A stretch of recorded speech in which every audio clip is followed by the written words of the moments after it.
नमस्कार दोस्तों, welcome back. आप देख रहे हैं कॉफ़ी विद सुबी जैन। दोस्तों, हमने जो मुहिम चलाई हुई है हिंदुओं को जगाने के लिए, उसके लिए मोमेंट्स का जो माइंड सेट है उसको समझना बहुत ज़्यादा ज़रूरी है। इसलिए उनको पर्दाफाश करने के लिए हमने बहुत प्रूफ्स के साथ आपके लिए वीडियोस बनाए और वहाँ पे दिखाया कि कैसे इनकी मेंटालिटी कितनी गंदी है और इनको ठीक नहीं किया जा सकता, कुछ भी कर लीजिए।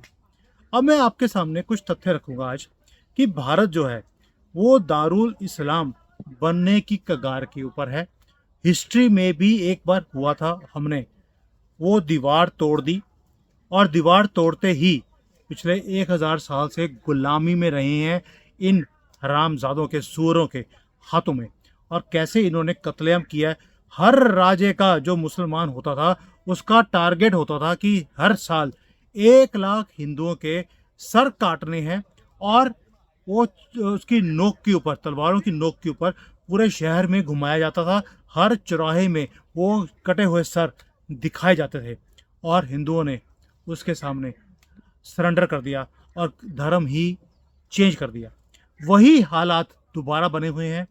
एक दीवार है मोदी नाम की, जिस दिन ये हट जाएगी अगले 1000 साल तक दोबारा से वही सिलसिला शुरू हो जाएगा। कांग्रेस ने तो ऑलरेडी डिक्लेयर कर दिया, ममता बानो ने भी डिक्लेयर कर दिया कि हम इस्लामिक कंट्री बनाकर ही छोड़ेंगे। साउथ जो इंडिया है उसमें उन्होंने बोल दिया कि सनातन को हमने ख़त्म करना है। कहाँ पर? सनातन की धरती के ऊपर इन्होंने सनातन को ख़त्म करना है। तो दोस्तों, अब शुरू करते हैं। आज का जो वीडियो है मैं दिखा रहा हूँ आपको दो तस्वीरें। पहली तस्वीर है तुर्की के राष्ट्रपति अर्दगॉन की और दूसरी है मलेशिया के प्रधानमंत्री। महातीर, मतलब कि एक तो महा ऊपर से तीर और साथ में मोहम्मद लगा हुआ है। हमारे होते हैं महावीर और इनके क्या होते हैं?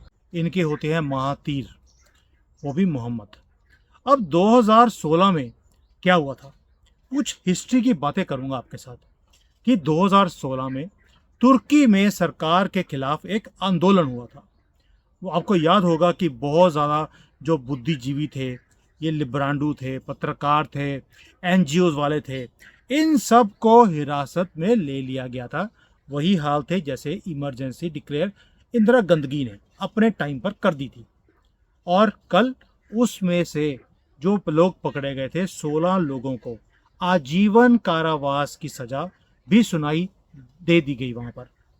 और ये वही तुर्की है जिसके अंदर 2004 में मृत्यु दंड को कानूनी रूप से खत्म कर दिया गया था। लेकिन अर्दगॉन है, एक खलीफा है, आजकल मुस्लिम वर्ल्ड के बनने की राह के ऊपर हैं। इन्होंने क्या किया, उसी मृत्यु दंड का प्रावधान दोबारा से लेकर आ गए। और अब अर्दगॉन साहब, साहब ही बोलेंगे क्योंकि भाई मोमिन जो हैं हमें थोड़ा इज्जत से बात करनी पड़ती है इनके साथ, वरना सर तो तन से जुदा कर ही देते हैं ये लोग। उन्होंने कह दिया कि देशद्रोह के खिलाफ जो देशद्रोह करेगा उसको मृत्यु दंड दिया जाएगा, इवन दो वो ऑलरेडी खारिज हो चुका है। अब दूसरी कंट्री की बात करते हैं जिसका नाम है मलेशिया। एमनेस्टी इंटरनेशनल जो एक ऑर्गेनाइजेशन है, वैसे तो सोरोस की है लेकिन फिर भी आंकड़े यूज कर लेते हैं। उसके अनुसार 2008 में चीन, पाकिस्तान, बांग्लादेश के बाद चौथे नंबर पर मलेशिया आता है मृत्यु दंड देने के लिए। और यहाँ पर ये कंट्री का ये हालत है कि मृत्यु दंड किसी भी रीजन कारण दिया जा सकता है, जैसे कि किसी भी नाबालिग का बलात्कार होना, हत्या कर देना, ड्रग्स को रखना, या जो कंट्री का राजा है उसके लिए अशब्द करना, बोलना। यानी कि भारत में मोदी जी के खिलाफ बोलते हैं तो कोई प्रॉब्लम नहीं है, लेकिन आप मलेशिया में ये काम नहीं कर सकते। और अपने देश में कानून और शांति व्यवस्था बनाए रखने के लिए ये कोई भी, जिसको बोलते हैं पूरा संकल्प लिया हुआ है, किसी भी हद तक ये जा सकते हैं। लेकिन हम अब आज इन दो मोमेन की कंट्री की बात क्यों कर रहे हैं? क्योंकि ये दोनों वो हैं जिन्हें भारत में हाल ही में पास किए गए जो कुछ कानून थे, CAA वगैरह, UCC, इससे बड़ी दिक्कत है। और ये क्यों है? पहले आपको ये समझना भी ज़रूरी है, क्योंकि इन कानूनों से भारत के मुसलमानों को दिक्कत है। अब तुर्की है, उसको भारत के मुसलमानों को दिक्कत से क्या दिक्कत है भाई? भाई तुर्की को 100 साल पहले जो एक खिलाफत आंदोलन हुआ था, उसमें भारत के मुसलमानों ने उनकी सपोर्ट करी थी। इसलिए उसको लगता है कि भाई इन भारत के मुसलमानों का जो एहसान है उसका बदला चुकाने का अब ये परफेक्ट टाइम है। चलो उसका समझ आ गया। तुर्की का मलेशिया, मलेशिया के तो भारत के मुसलमानों ने कभी हेल्प करी नहीं। इसके पिछवाड़े में ये जो जो चूं कर रही है, कोई जानवर लगे हैं इसके पीछे, वो क्यों है? यहाँ भी जो कॉमन डिनोमिनेटर है वो है इस्लाम, वही काटने फाटने वाला। इससे कोई फर्क नहीं पड़ता इन कमीनों को कि इन्होंने टाई डाला है, सूट डाली हुई है, क्या डाला हुआ है। इल्म के नाम पर इनके दिमाग में कुरान का कोई ऐप है जो बचपन में ही डाउनलोड करके इनके दिमाग में घुसोड़ दिया गया था। और इस ऐप में क्या पढ़ाया जाता है कि भाई इस्लाम वाले आपस में भाई भाई हैं और काफिर इनके दुश्मन। ये ऐप के अंदर पहली और आखिरी लाइन यही है। बाकी तो जो सारा है कि किस किस तरीके से आपने जिहाद करना है, दूसरों की बहु बेटियों को उठा के लेके जाना है और गले काटने हैं। अब सारी जो अंतर्राष्ट्रीय औपचारिकताएं हैं उसको ताक पर रखकर ये दोनों लगातार भारत और हमारे न्याय कानूनों के विरोध ये बोल रहे हैं। अब मैं आपको दोबारा से हिस्ट्री में लेके जाता हूँ कि हिस्ट्री में भारत के साथ क्या हुआ था। भैया आपको याद होगा ये जब ये सुअर, ये मुसलमान, ये मोमिन जब हमारे देश में आए थे, उस समय भी जब स्थानीय कबीलों ने कासिम का साथ दिया था तो राजा दाहिर होते थे, उन्होंने कहा था कि इन अरब वालों को और तुम्हारे बीच में अगर कोई खड़ा है दीवार बनकर, वो मैं हूँ। और ये जिस दिन ये दीवार गिर जाएगी तो इनके हाथों में आप बेबस हो जाओगे और बेबस होने के बाद आप अपने ही हाथों से विनाश होते हुए अपने सामने देखोगे। और हुआ क्या? वही चीज़ हुई। हमारे ही लोगों ने उन मोमिन्स का साथ दे दिया कुछ सोने के सिक्कों के लालच में, और 1000 साल तक हम गुलाम रहे। और गलती किसकी थी? गलती थी हमारे वही स्थानीय राजाओं की, जो छोटे छोटे रियासतों के राजे थे, कबीले थे। उन्हें समझ ही नहीं आई कि राजा क्या बोल रहा है, और हम उसके बाद 1000 साल तक इतिहास के पन्नों में दब कर रह गए, जला दिए गए, काट दिए गए, और किसी को फर्क नहीं पड़ा। आज भी हमारी जो स्टेट गवर्नमेंट्स है वही काम कर रही हैं। हमारे ये कांग्रेस, ये पप्पू एंड पार्टी भी वही काम कर रहे हैं, क्योंकि अर्दगौन इनको बहुत अच्छा लगता है। मोमिन तो ऐसे है कि प्यार उमड़ उमड़ के आता है। इन्हीं का नहीं, हमारा जो corrupt chief justice of India Chandrachud है, उसका भी यही हाल है। अब जिनको लोगों को मालूम नहीं है तो उनको अब सबक ले लेना चाहिए, क्योंकि अब तक अगर सबक नहीं लिया तो आपको कभी अकल आ ही नहीं सकती कि आज भी तुर्की के साथ आप लोग खड़े हो, और तुर्की अपने जो ये भाई हैं, भाईजान, वो उनके साथ खड़ा है।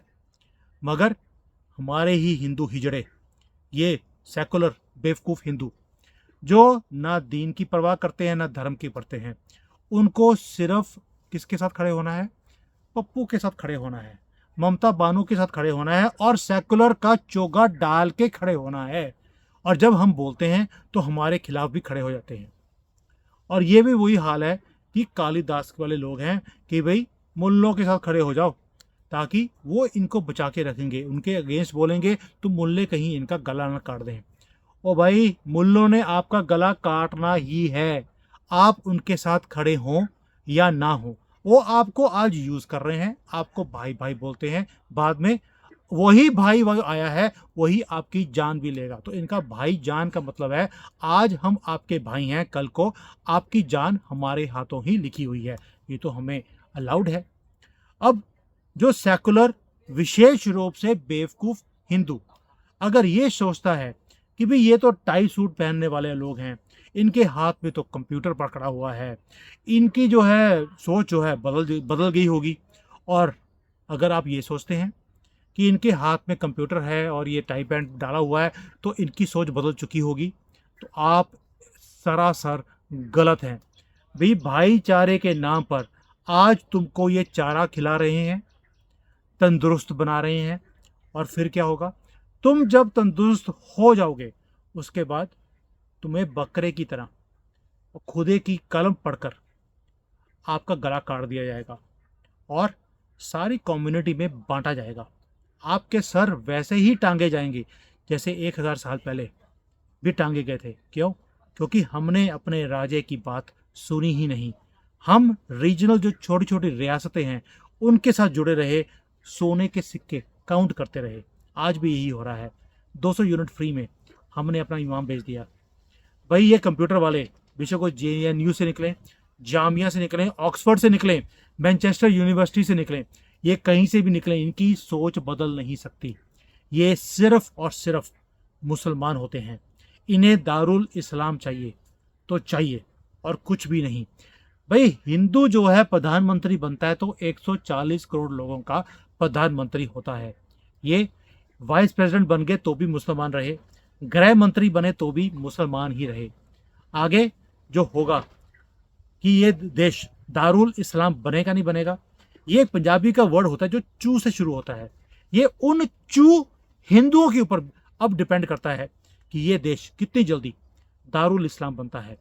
कल मैंने जब वीडियो किया रविंद्र पंचोली जी के साथ इन मोमेंट्स का पर्दाफाश करने के लिए, उसमें कई लोगों ने बोला कि सर अगर हमारा देश अगले 5 सालों में कहीं इस्लामिक कंट्री बन भी गया तो क्या फर्क पड़ता है? भाई 75 साल भी तो कांग्रेस वाले रहे, उसके बाद हमारी गवर्नमेंट आई, हमने दोबारा से सनातन को ले लिया, अगर वो ले भी लेंगे हम दोबारा से अपनी गवर्नमेंट आ जाएगी। बेवकूफ सेकुलर हिंदुओं, इस बार आपके हाथ से सत्ता गई जो 1000 साल बाद आई है, अब आएगी ही नहीं कभी भी। क्यों? क्योंकि हिंदू बचेगा ही नहीं। दारुल इस्लाम के बाद आपको जो हालत होगी उसका नमूना केरला में और अभी जो वेस्ट बंगाल में जो कुछ हिंदू लड़कियों के साथ हुआ वो आपके साथ होने वाला है। और जब औरतें बाहर आ रही हैं तो उन्हें मारा जाता है कि तुम्हारी हिम्मत कैसे हो गई बाहर आकर बोलने की।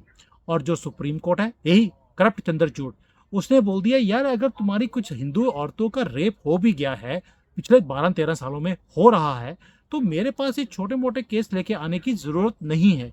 तुम तीस्ता वाली नहीं हो कि जिसके लिए मैंने रात को 12 बजे कोर्ट खुलाई, 2 बेंच की कोर्ट के बाद 3 बेंच बैठाए और सुबह 4 बजे उसको रिहा भी कर दिया और फांसी की सजा भी माफ कर दी। तुम हो हिंदू, तुम्हारे लिए हमारे पास टाइम नहीं है, हमारा वक्त बर्बाद मत किया करो। तुम सिर्फ तैयारी करो दारुल इस्लाम बनने की, क्योंकि हमने भी उनसे सिक्के ले लिए हैं। ये चीफ जस्टिस ऑफ इंडिया बोलता है आपको कि मैंने भी सिक्के ले लिए, 1000 साल पहले मेरे बाप ने लिए थे, अब मैं आया हूं उसका ही वंशज, मैंने भी ले लिए। आपको तो अब तैयारी कर लेनी चाहिए बुर्के डालने की। दोस्तों ये है आपका फ्यूचर, मर्जी आपकी है। मेरा काम है आपको जगाना। 2014 के इलेक्शंस अप्रैल में है, या अभी बच जाओगे या अगली नस्लें कुछ कटवाई होंगी, बाकियों ने बुर्के डाले होंगे। चॉइस आपकी। जय Hind, Vande Mataram. Hi there. If you liked the video, please don't forget to smash the like button, subscribe to our channel, and activate the bell icon so that you receive all notifications whenever we upload a new video. Thanks for watching.